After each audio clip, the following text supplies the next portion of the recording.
All right, so last three classes, all three will be on being an assistant. For our ladies, closing up with being an assistant, which some of it will apply to you. Again, you can apply for ladies, take some of this and maybe apply to helping out in an office in an assistant aspect. It also can be with your husband, helping out, understanding the role of an assistant. So we're gonna cover hopefully a decent amount because I have three. I actually have 9 pages. All right, so we'll try to. That's not all for today. All right, so 9 pages that we're going to try to cover from now till next Friday. And I think it's an appropriate lesson to close with because almost all this is what I think. If a young man is coming out of college, I believe biblically that if he goes straight into pastoring, that is not a good idea. I believe biblically I have credence for that. That is the idea of being a novice. A novice doesn't necessarily mean age, because I know some guys that are 40-something years old and they are a novice when it comes to ministry, but definitely right out of college, that does qualify, just so you know. All right, right out of college does qualify as a novice. Why? Well, because yes, you have gotten some theological teaching, and that is very good, but there needs to be some experience and being underneath somebody that has been in the ministry for a little while. So the assistant, I call it the assistant to the pastor, the assistant to the pastor, the assistant pastor. So we have a couple points. The first one is, why become a second man? Why become a second man? There's kind of boiled down to 3 reasons as far as historically that people have chosen to become a second man. Number one, why become a second man? Number one, for experience or training. For experience or training. And we are going to expand that one in just a moment, but experience or training. Probably the most prevalent of reasons is this one, experience or training. Many young preachers do not feel they have sufficient knowledge, and we'll talk about that when we're going to expand that thought in just a moment. Then secondly, there are some that being an assistant or being a second man, they believe it's a lifetime calling. All right, so they're not just doing it for experience or training. They believe that that's just what God wants them to do. Okay, they are called to that particular ministry and that of a second man. I know of a number of men that are very solid biblically, very strong, and they can lead things, and they're second men.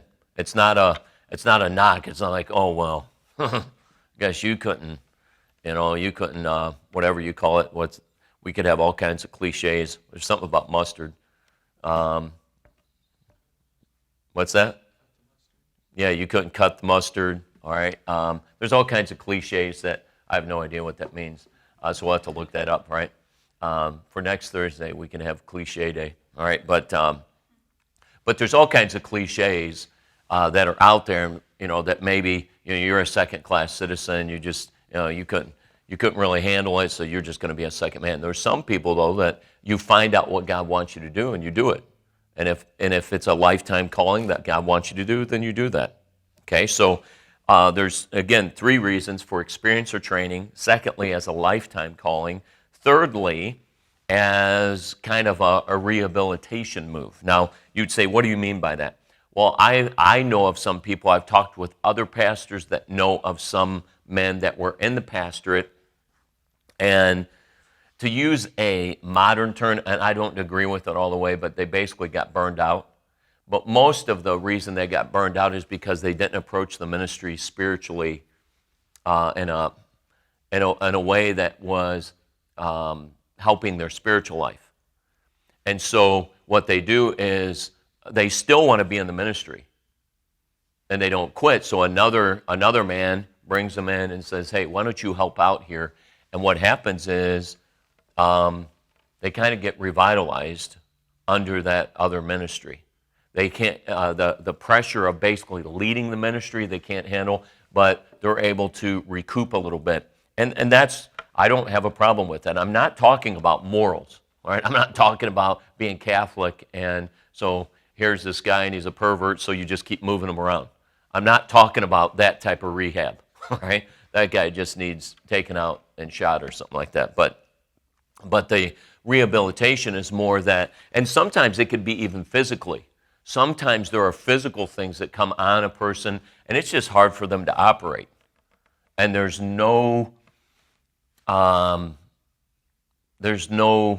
way that they can handle some of the pressures of leading that ministry. So stepping down and maybe being a second man lessens some of that pressure a little bit.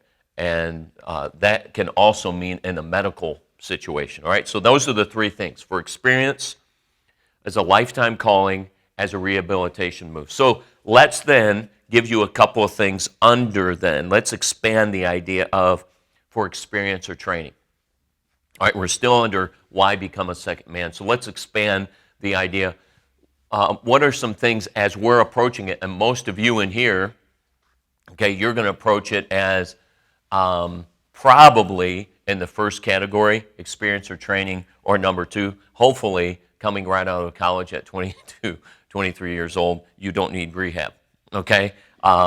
Some of you may need rehab, but let's expand that idea of experience or training. So there's a couple of things that I was thinking about, 4 different ideas that'll help you, I think, with this idea of coming at it from experience, trying to get some experience. Number one, if you're going to approach it that way, that I'm trying to get some experience or training, you need to be upfront with that. And that needs to be upfront with the pastor, and that needs to be upfront with the church. All right, why is that? Think about it. Why is that? Yeah, they may be thinking that it's 10, 15, 20 years, and then all of a sudden you're 2 or 3 years in, and you sit down and you say, you know what, I've been praying about this. What? We're only 3 years in. And so there needs to be some upfrontness. There should be a understanding between the pastor, the second man. This also should be addressed to the other leadership in the church, so they understand the mindset of that. It's very helpful. The downside of this, what do you think a downside of this is? As far as on your side, let's say you're a second man coming in. It needs to be up front, but what's the downside of that? Come on now. They may be less willing to take you on. Yes, they could, but I'm saying, let's say the church is fine with it. What's one of the downsides? Sorry. Okay, as far as your leadership, it's probably not going to be a lot. Because what is the average person thinking of you as? Temporary. You're just temporary. You ain't going to be here long. Now, if that's what God wants you to do, it's okay. And you can work to overcome those things. It's just when you're going into something, you want to know some of these things ahead of time. It's okay to think it through. Maybe there's some ways to help out in avoiding some of those things. Some of that is some of the ministries you're involved in. Okay, children's ministries, bus ministry, actually not youth all the way. Youth is a little harder because a lot of people, that's what I try to talk to folks a long time, not a long time, but if someone's sitting down with me and they're talking about youth, I was back home where I grew up. I try to go there every couple years and just preach chapel for them and talk to different ones. Well, the youth pastor, we went out to lunch, and then afterwards he's like, oh, yeah, you work with youth for 20 years, and he's been at it a couple years. And so I went up, talked with them for a little bit, and I said, well, one thing you got to know right away, I said, you're going to see some results, but I always try to tell a youth pastor, you're really not going to have an effect until after 6 years. And so then, and he was just staring at me because he's been there too. I said, well, that's the cycle of 7th through 12th grade. That's a cycle there. So really then, by the time the 11th and 12th graders are in, they don't know anything else but you. That really starts helping. And they also see consistency. A lot of guys don't like that because they're like, psh, well, this is my little stepping stone. Well, then I usually say, well, let's use another ministry as a stepping stone, like children's ministry. Children's ministry, you have a lot of in and out, and kids' memory is almost 30 seconds.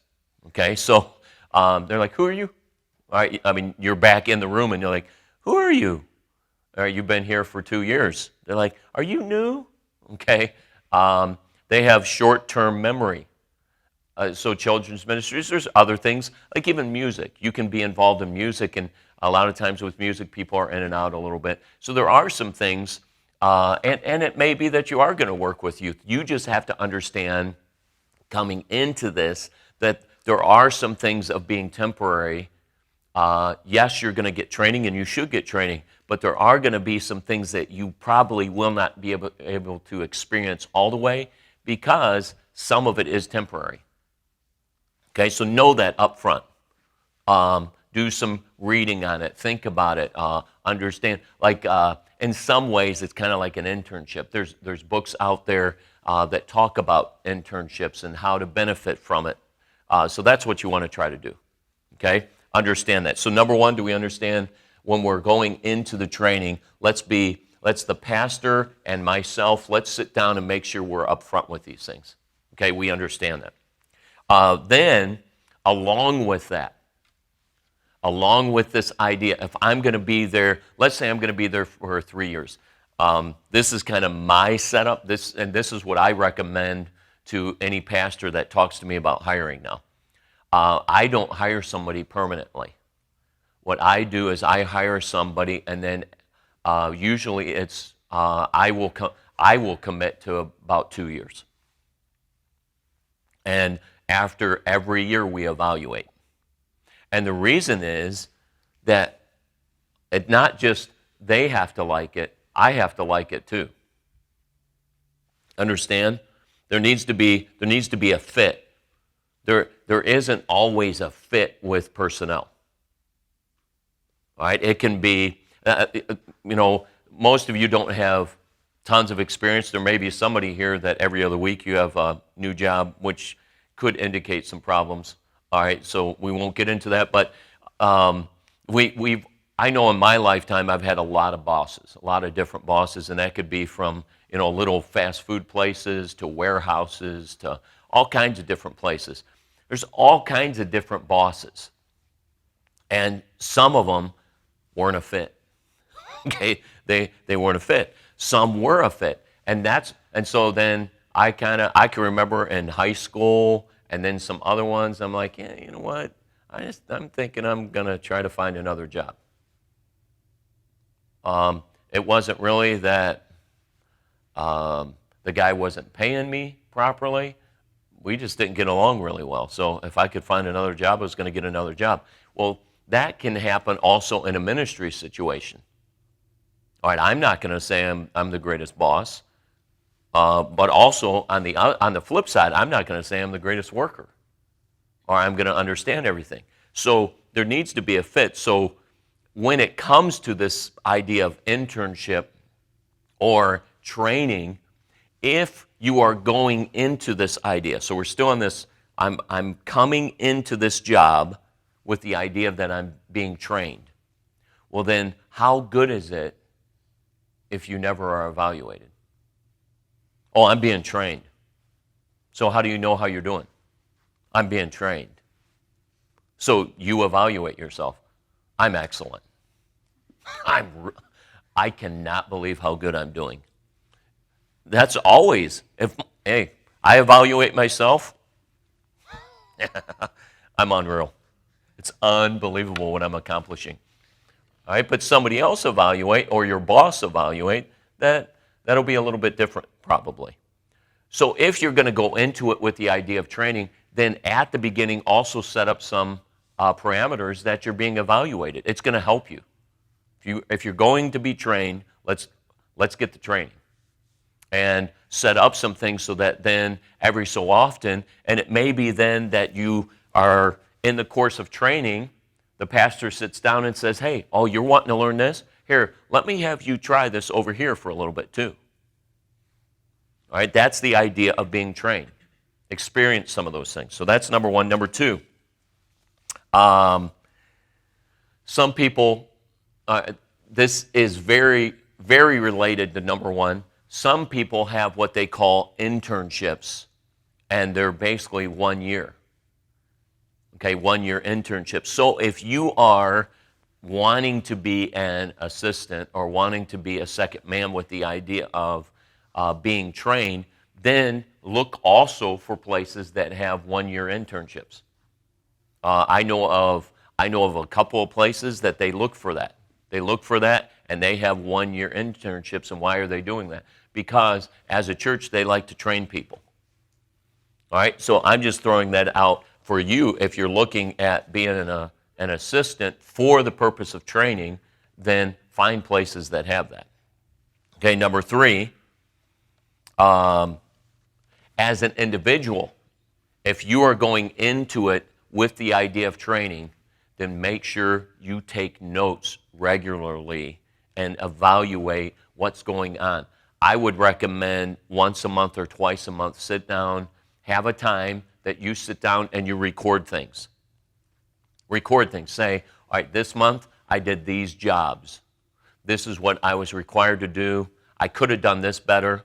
I should have studied more here. I'm trying to research something here. It's going to help you if you take some notes on things. And at least once a month, you should be sitting down doing that. All right? If the idea is I'm going to learn, I'm going to be trained, then push yourself. Evaluate those things. It's going to help you. Okay, so that's number three. Number four,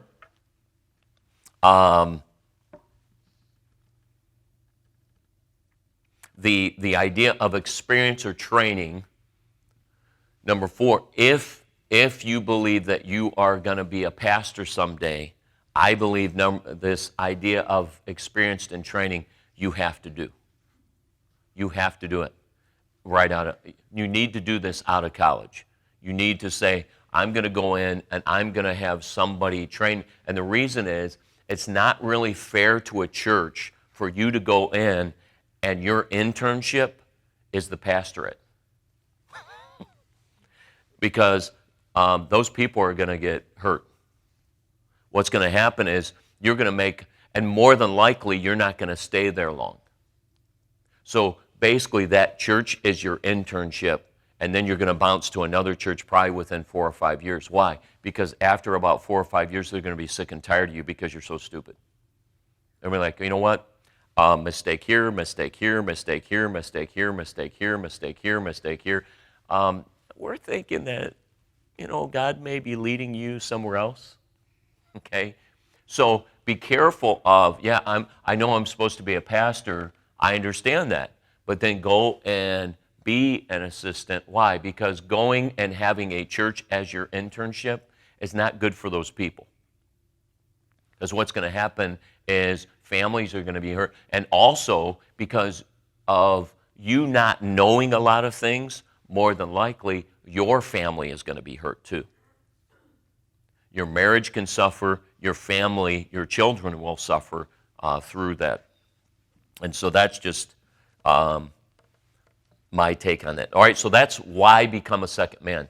All right, so my next major point is the duties of the second man. A verse that I think is fitting for this is found in Colossians chapter 3. Colossians chapter 3. Verse 23 says, and whatsoever you do, do it heartily, and this is what's interesting, do it heartily as to the Lord and not unto men. Now, you do work for the pastor, but remember, your work as an assistant is still to the Lord. That will help you. When your work is always to the Lord, it doesn't matter. If God's called you to do something and you're having some problem, this is what I can tell you. If there is more than one person in your church, more than likely there's going to be some conflict. I'm just throwing it out there. All right. So if there's more than one person on your staff, you probably will have a little conflict every once in a while. Why?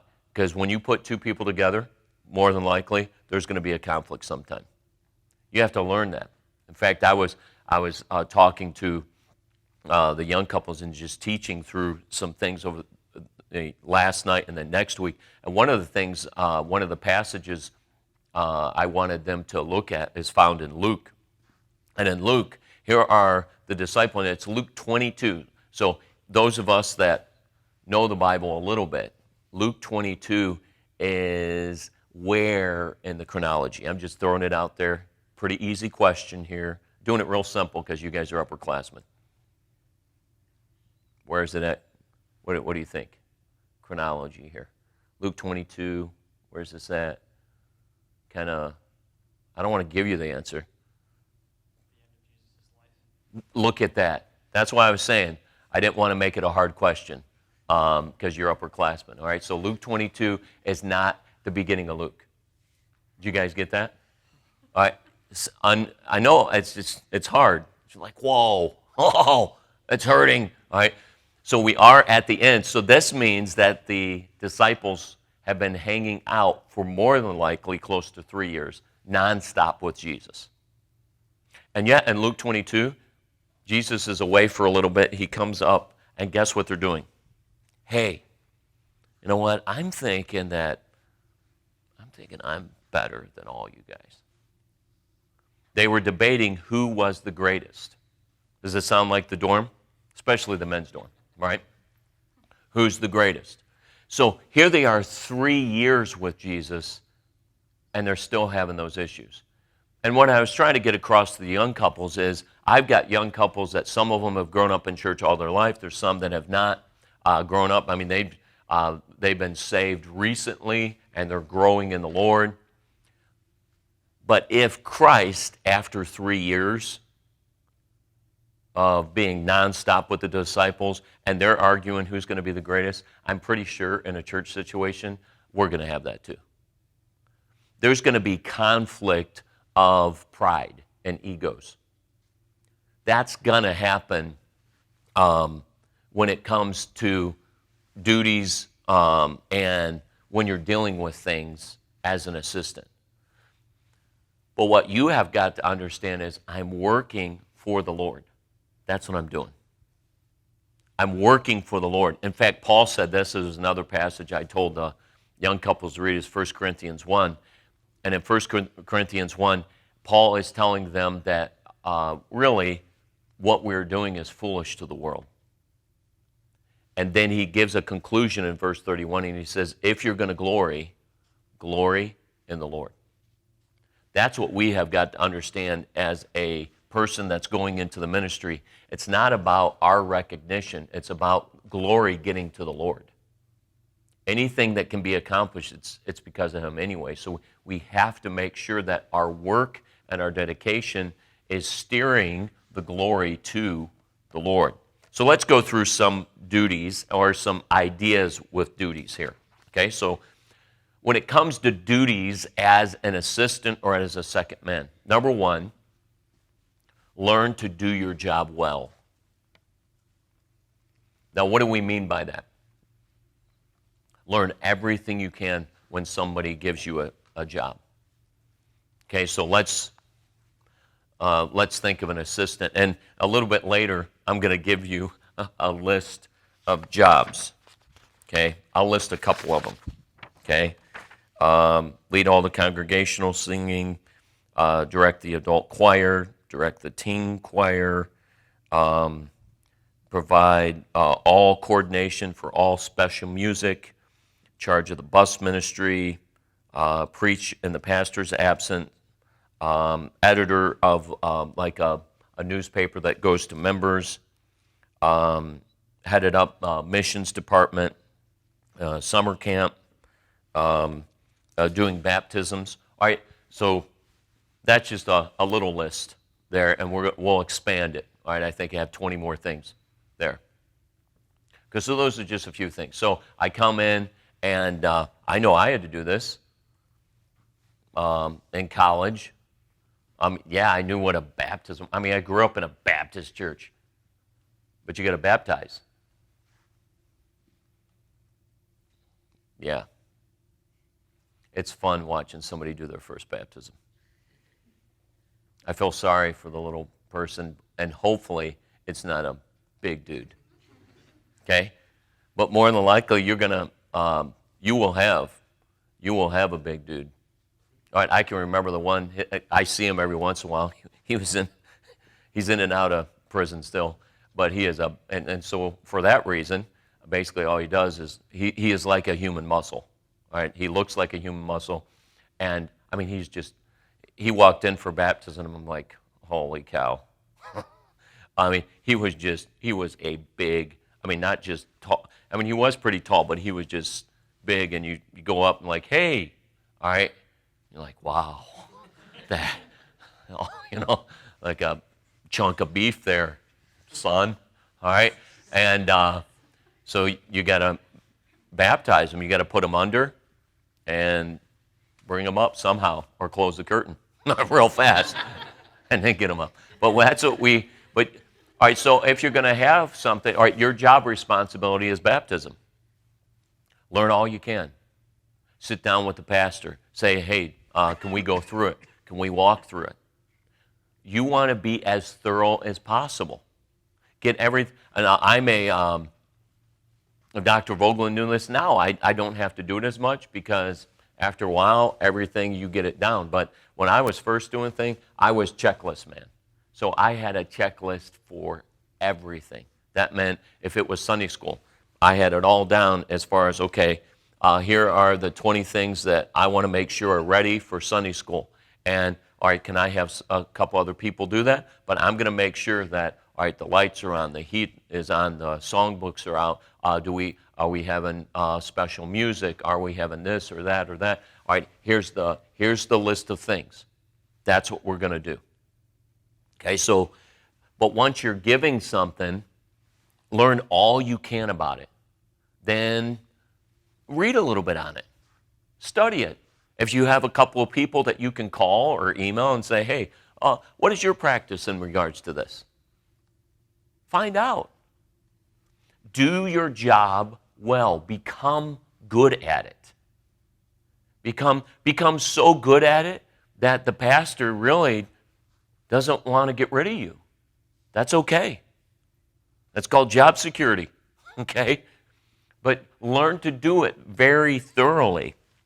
You probably have heard this expression, work as though it all depended upon you, and pray as though it all depended upon God. So what is the phrase saying? I mean, work hard, be thorough. It should not be, and this is what I appreciate about especially my assistants, but it trickles down, and it comes because the assistants carry this across. All right, if let's say I'm talking to Dr. Vogelin and we come up with an idea. Well, for instance, like Christmas music night. All right, Christmas music night. So we're sitting there, and I can't remember how long we've been doing them now. It's probably 15 years. All right, maybe it's 12 years or whatever. But I can remember when we sat and we came up with the idea the first time. Okay, and then we talk about, we meet on it, we go through it. All right, but I really have nothing to do with it. Okay? So being the pastor and Dr. Vogelin being an assistant, it shouldn't be that as the pastor, I'm like, every day, I'm like, so are you going to do it? Hey, you going to do it? Hey, how's it going? Now that's irritating. Right? It would be irritating him, but also, like, if I had no clue, if I really didn't trust him, or I showed up on Tuesday night for the Christmas music night, and he's, just sitting there, jeans and, whatever. And he's like, hey, what's up? And I'm like, what are you doing? He's like, oh, did you wanted me to do that? The music thing? That was me? All right, well, you know what? That doesn't bode well for an assistant, just so you know. Doesn't bode well when you never can be trusted.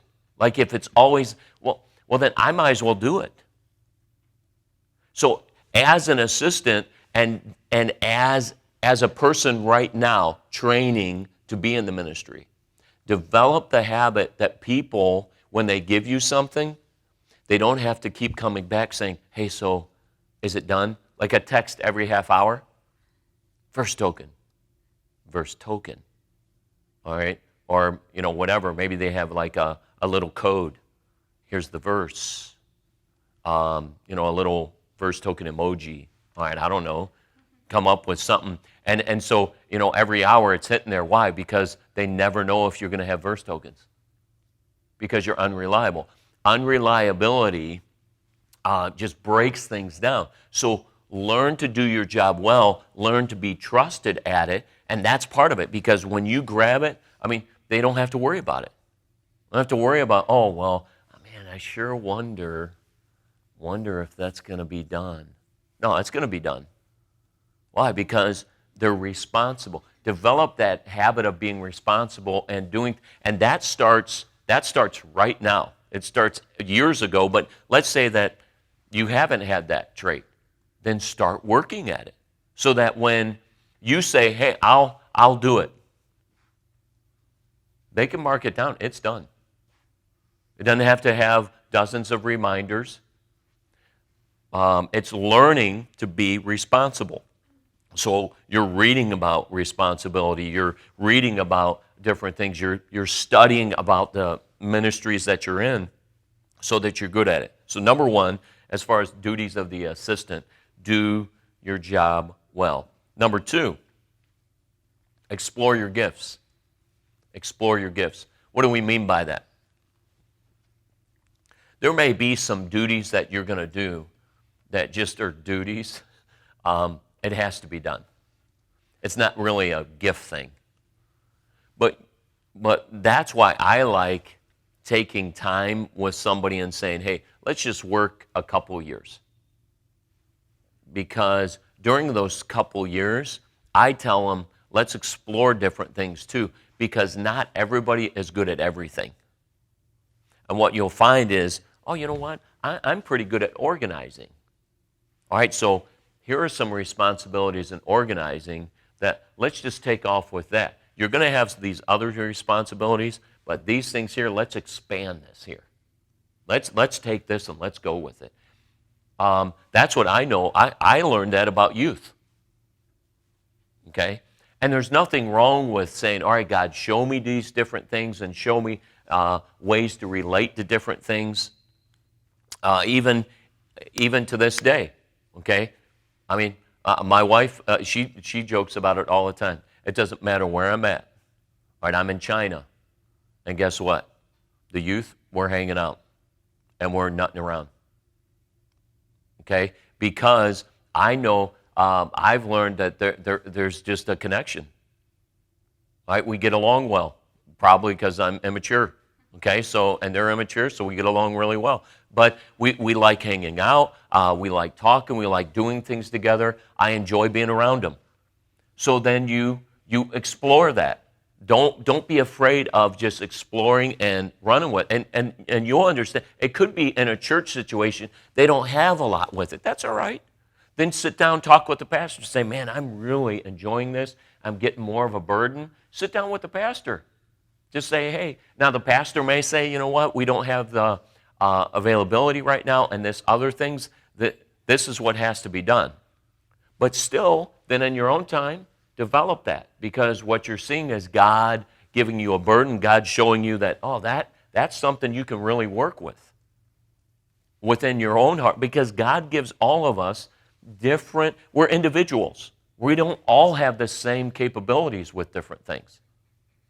So learn those and explore, and that's what sometimes going in as an assistant, as a second man, that helps you, because as a second man, more than likely, you are not going to have just one responsibility. You're going to have a varied type of responsibility. That also is good in helping you to see, oh, you know what? God's given me a little bit of a knack for this. Oh, and some of it is just enjoying different things within certain aspects of the ministry.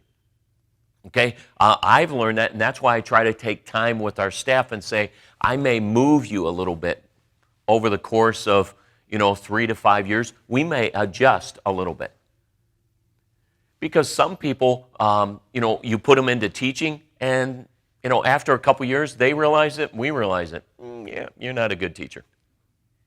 Okay, it's just you do have to have a knack for some of that teaching. The studying and conveying some of those thoughts. The other thing is some of it is age.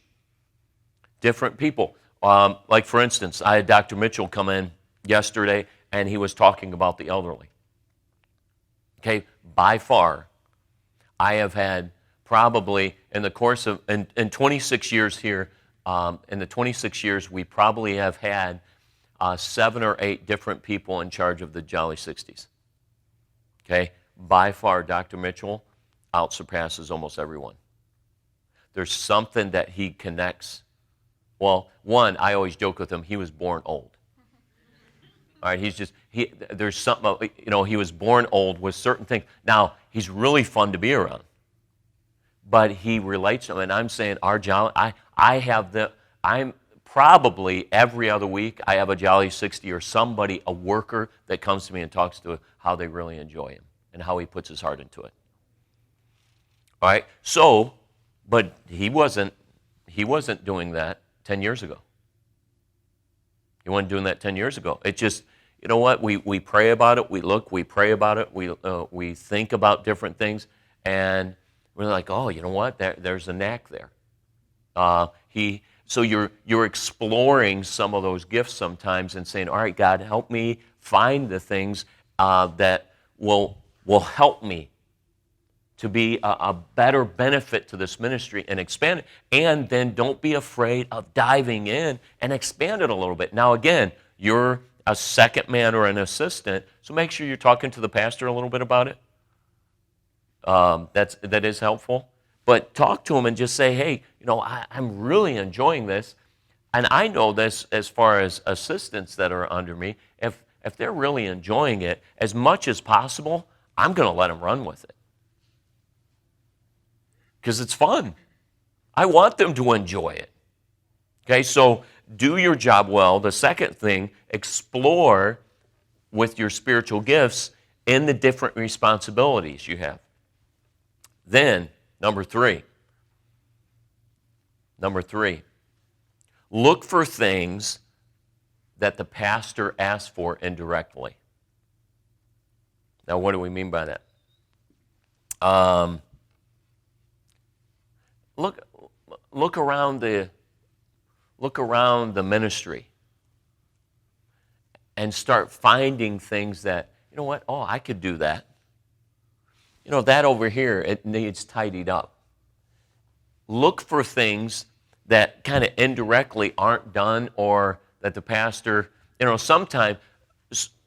sometimes people say things and they're not directing it and saying it's not a directive, but they really want it done.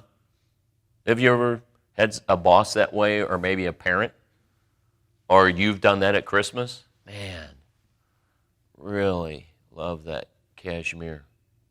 Now, you're probably not going to get it, okay, just so you know. But, or, whatever it may be, really, really love Ferraris. All right, just throwing it out there, Mom. Dad, just throwing it out there. Wow, that Porsche. Wow, bet you it's fast. I think they have a sale. All right, now I'm not saying your pastor's saying that, but I'm just saying you probably you've used like dropping hints or whatever. Well, sometimes in an indirect way, the pastor is dropping a hint by saying, yeah, you know what, we really need to find somebody to mow. I'm pretty sure that he's wanting someone to mow the grass then. Let's figure it out. And so there'll be things on the property. There can be things as far as the cleaning. There can be things as far as the organization that he doesn't have time for. But as a good assistant, you're trying to read some of that and say, you know what, I'm going to take some of that, and you may not necessarily do it, but you can then come in and organize it and say, you know what, let me take some of that burden. It's fun taking the burden and helping somebody that way. All right, and a good assistant starts reading those indirect statements and saying, you know what, I'm gonna do that. Okay, so do your job well, explore your gifts, look for things that your pastor asks for indirectly. Number 4, be teachable. Be teachable. I'll give you an illustration in regards to this. I was on the phone with a guy, and some of you, David, you'll understand this because I know you grew up here. Guys that grew up here, well, we're not hunters, are we? All right, no. All right, and then I grew up in Cleveland. As I was talking, I was driving yesterday doing some errands, and so I was on the phone with this pastor, and I was joking with him because I was telling him in Cleveland, guns, well, you might dodge bullets, all right, but you're not really shooting them that often. You're just dodging them every once. So guns and understanding or going hunting or things like that is not really a normal thing that you do growing up in a city. Well, so I was talking with this pastor, and so I'm gonna go down with him. And the reason I was calling him is I'm gonna go hunting with him. And so I called him up. I said, hey, just so you know, I want you to know what you're getting into. I said, I may shoot you.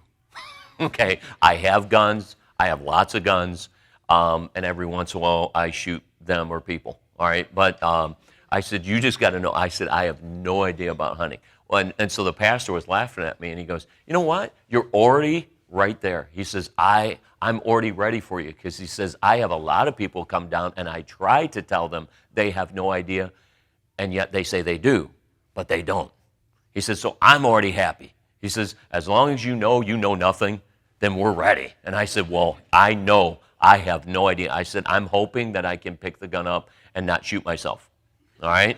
So, but really, you understand where you're at as far as the learning process. So be teachable. You're coming in, and I understand that, well, you don't understand. I've got 4 years in college. All right, I understand that. And I understand maybe you grew up reading the Bible since you were 2, which is, I think, impossible. Okay?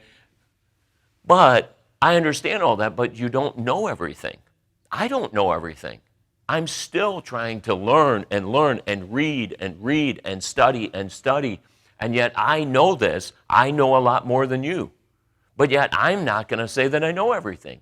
Somebody that comes across that way is really sorry, because it is impossible, just so you know, to know everything. And there's a couple people I've met in life that they really are gifted, and they seem to know everything, and it's irritating, okay, because they almost always are right, okay? But I'm pretty sure none of us fit in that category. We have to understand that we're going there to be taught, and sometimes being taught is the negative. All right? For instance, that's what I was, again, I'm going back to some of the things that we deal with every once in a while. So I was teaching the young couples last night, and every once in a while, it's the nature of young couples, especially in this day and age, I would say in the last 20 years, it's the nature of them not to get along with anybody else. It's the nature of a young couple. Young couple is like, we're better than you. And they bicker, they fight. It's kind of like that little brother-sister syndrome, where they just fight nonstop until they're like 30 years old and then they like each other. Okay?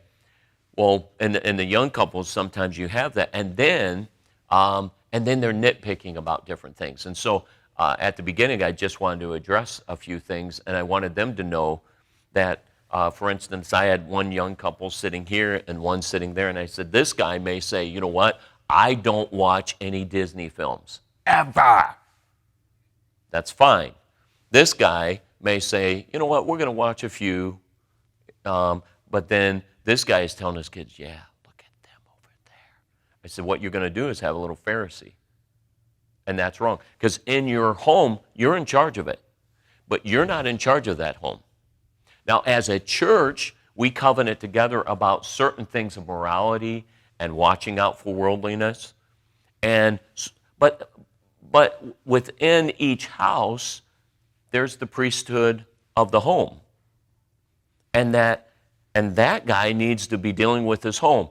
But when he steps into that home, this is what I told him. I said, when you step into that home, just so you know, as a church, that's my job, and I'm coming headhunting.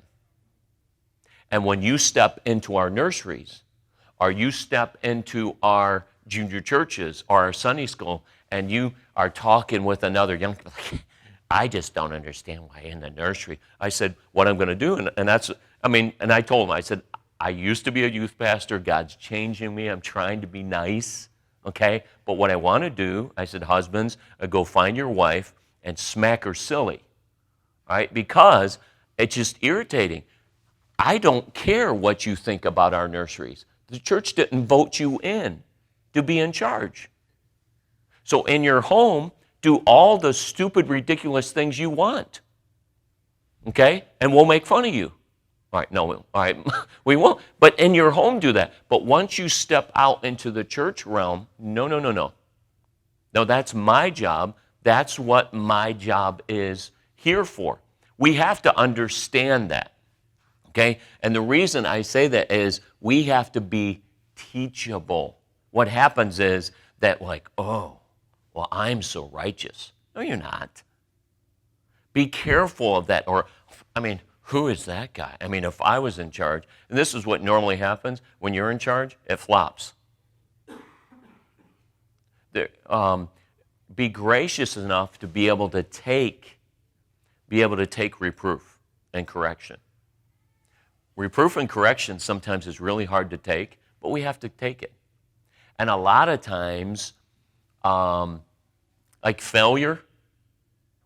failure really helps us sometimes. I know this when I look back and I think, man, I tried to run this and what should we do? Look at it. Don't just run away from it. I fell because God wanted me to. He knows. He knows all that's going on. But why did it fail? Sometimes it's because I planned wrong. Sometimes it's just because there's circumstances came together and it wasn't a good fit. Or sometimes it was because my spirit was wrong. But then take the correction from that problem and get better. Be teachable. What you'll find is you'll move way ahead in your spiritual life and in ministry.